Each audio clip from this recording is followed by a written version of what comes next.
Hello students, welcome back to organise knowledge channel. और आज की इस वीडियो में बच्चों हम डिस्कस करेंगे worksheet number 55 for class 9th। विषय विज्ञान है और ये वर्कशीट आपके लिए 13 नवंबर 2020 के लिए शेड्यूल की गई है शिक्षा निदेशालय की ओर से।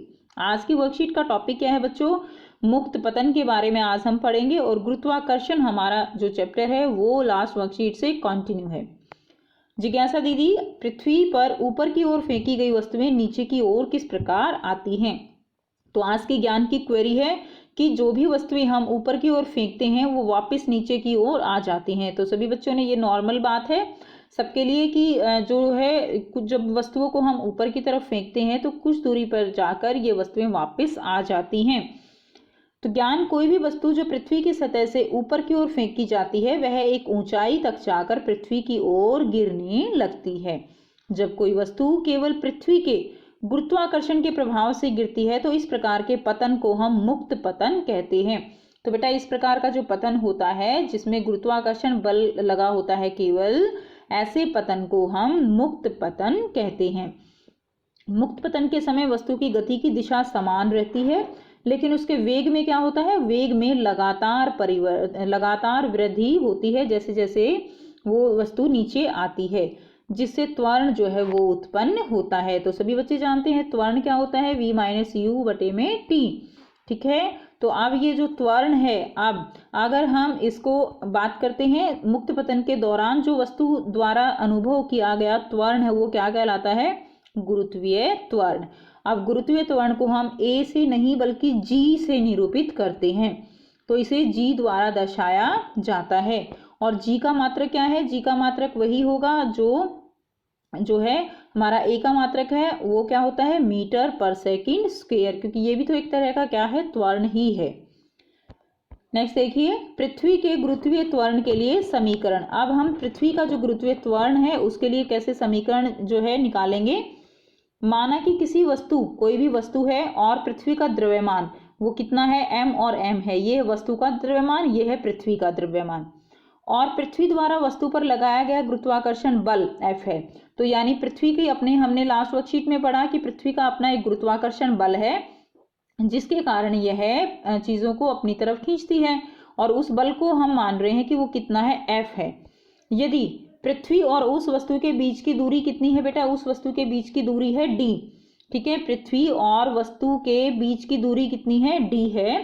तब गुरुत्वाकर्षण के सार्वत्रिक नियम से तो F किसके बराबर है? हमने लास्ट वर्कशीट में पढ़ा था, F बराबर है g अपॉन डी स्क्वायर। और गति का दूसरा नियम हमने चैप्टर 9 में जब पढ़ा था कि गति का दूसरा नियम क्या कहता है। अब देखिए, उसमें वस्तु पर लगाया गया बल का परिमाण उसके द्रव्यमान और त्वरण के गुणनफल के बराबर होता है।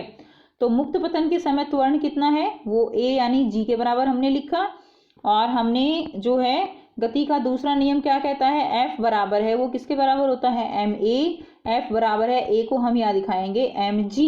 ठीक है, अब यहाँ पर ये हमारा समीकरण 1 हो गया, ये हमारा समीकरण 2 हो गया। इन दोनों को जब हम समीकरण 1 और 2 को करेंगे, दोनों ही f की वैल्यू को हम रखेंगे तो ये हमारे पास आ गया। अब ये m से जो है m यहाँ पे कैंसिल हो गया, हमें g की वैल्यू मिल गई gm अपॉन डी स्क्वायर। ठीक है, d क्या है? दूरी है, m क्या है? पृथ्वी का द्रव्यमान है, और g है वो एक स्थिरांक है। यदि वस्तु जो है पृथ्वी की सतह पर अथवा उसके बहुत निकट है तो दूरी d जो है वो पृथ्वी की त्रिज्या r के बराबर होगी, और तब गुरुत्वाकर्षण बल का कारण त्वरण होगा। ठीक है बेटा, यानी यदि कोई भी वस्तु हमारी जो पृथ्वी है उसके बहुत पास है तो दूरी जो है वो किसके बराबर मानी जाती है? दूरी जो है वो, तो दूरी d पृथ्वी की त्रिज्या r के बराबर होगी। तो ये पृथ्वी की क्या है? त्रिज्या है। तो दूरी जो है वो d वो पृथ्वी की त्रिज्या r के बराबर होगी, और तब जो गुरुत्वाकर्षण बल के कारण त्वरण उसके अंदर होता है। तो यहाँ से देखिए, जो त्वरण निकला वो किसके बराबर निकला? वो निकला gm अपॉन r स्क्वायर के बराबर। तो ये बहुत इंपॉर्टेंट फॉर्मूला है बच्चे आपके लिए। ठीक है, अब देखिए नेक्स्ट, यहाँ पर पृथ्वी एक समान रूप से गोलाकार नहीं है। सभी बच्चे जानते हैं पृथ्वी समान रूप से गोलाकार नहीं है। इसकी त्रिज्या भी ध्रुवों से विषुवत वृत्त की ओर जाते हुए बढ़ती है। तो यानी ये जो है क्या है, ये ध्रुव है, तो यहाँ पर त्रिज्या कम है, और जो विषुवत वृत्त है ये क्या है, यहाँ पर इसकी त्रिज्या पृथ्वी की वो ज्यादा हो जाती है, जिसके परिणाम स्वरूप क्या होगा, जी का जो मान ध्रुवों पर है, ठीक है, विषुवत वृत्त से अधिक हो जाता है। यानी यहाँ पर जो जी का मान है वो ज्यादा होगा, और यहाँ पर जो जी का मान है वो क्या होगा, वो कम होगा। ध्रुवों पर जी का मान ज्यादा है और विषुवतीय जो त्रिज्या है वो जो है क्या हो जाएगी, ज्यादा है, तो जी का मान कम है। ओके, सो यहाँ से देखिए ये आर जो है, आर ई जो ज्यादा होगी किससे, आर पी से। तो बेटा अगर हमारी त्रिज्या वो यहाँ पर ज्यादा है तो जी जो है वो कम हो जाएगी। ठीक, तो ये दोनों इसके अपोजिट होंगे। सो बेटा देखिए ये जो है आर ओ है, ठीक है, ये, और ये है आर ई इक्वेटोरियल पे। तो जो आर ई है वो ज्यादा होगी आर पी से। आर और जी का मान जो है, अब यहाँ पे यहाँ की त्रिज्या ज्यादा है ना, तो यहाँ पे जी का मान जो है वो कम हो जाएगा, और यहाँ पर जी का मान यानी जी ई का मान कम होगा जी पी से। पी का मान जो है पोल पर जो ध्रुव होते हैं उन पर जो जी का मान है वो ज्यादा होगा। तो ये थी बेटा आपकी वर्कशीट। आप कुछ प्रश्न दिए गए हैं जिनको हमें करना है। प्रश्न 1 है, मुक्त पतन को संक्षेप में समझाइए। हमने ऊपर पढ़ा मुक्त पतन क्या होता है, जब कोई वस्तु केवल पृथ्वी के गुरुत्वाकर्षण के प्रभाव से गिरती है तो इस प्रकार के पतन को मुक्त पतन कहते हैं। ठीक है, तो यहां तक बेटा इसका आप आंसर लिखेंगे क्वेश्चन नंबर 1 का। ओके, नेक्स्ट देखिए प्रश्न 2, गुरुत्वीय त्वरण किसे कहते हैं, इसका मात्रक क्या है। तो गुरुत्वीय त्वरण किसे कहते हैं और मात्रक क्या है।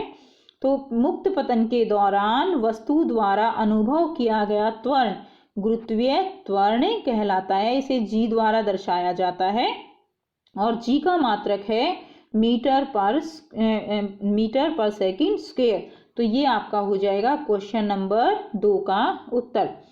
नेक्स्ट देखिए बेटा क्वेश्चन नंबर 3, जी का मान ज्ञात करने का सूत्र जो है उसको परिकलित करना है। तो बेटा हमने ये जी का मान निकालने के लिए स्टार्टिंग से हमने ये सूत्र जो है वो परिकलित किया है, तो आपको ये एक्सप्रेशन जो है वो करना होगा। ठीक है, तो ये कंप्लीट एक्सप्रेशन आप जो है आपको लिखना होगा, याद करना होगा कि किस तरह से जी का मान परिकलित किया जा सकता है। तो उसका सूत्र जो है यहाँ निकलेगा, मान जो है वो हम आगे वर्कशीट्स में निकालेंगे। नेक्स्ट क्वेश्चन देखिए, प्रश्न 4 क्या है, जी का मान पृथ्वी के विषुवत वृत्तों की अपेक्षा ध्रुवों पर अधिक होता है, क्यों। तो हमने अभी समझा इसको कि वहां पर त्रिज्या जो है वो क्या होती है, त्रिज्या कम होती है, इसलिए क्या होगा कि जो जी का मान है वो ज्यादा हो जाएगा। पृथ्वी, यहां से बेटा इसका आंसर लिख दीजिए, ये पूरा ही आंसर हो जाएगा। पृथ्वी एक समान रूप से गोलाकार नहीं है, इसलिए इसकी त्रिज्या भी ध्रुवों से विषुवत वृत्त की ओर जाते हुए बढ़ती है। इसके परिणाम स्वरूप जी का मान ध्रुवों पर विषुवत वृत्त से अधिक हो जाता है। तो बेटा ये आंसर हो जाएगा आपका क्वेश्चन नंबर 4 का। ठीक है, तो ये थी बच्चों आपकी आज की वर्कशीट। आई होप बेटा आपको वर्कशीट क्लियर है। कोई भी प्रॉब्लम है आप कमेंट करके पूछ सकते हो। वीडियो अच्छी लगी तो लाइक शेयर जरूर कर दीजिए, चैनल को सब्सक्राइब कर लीजिए, and thanks for watching. Have a nice day.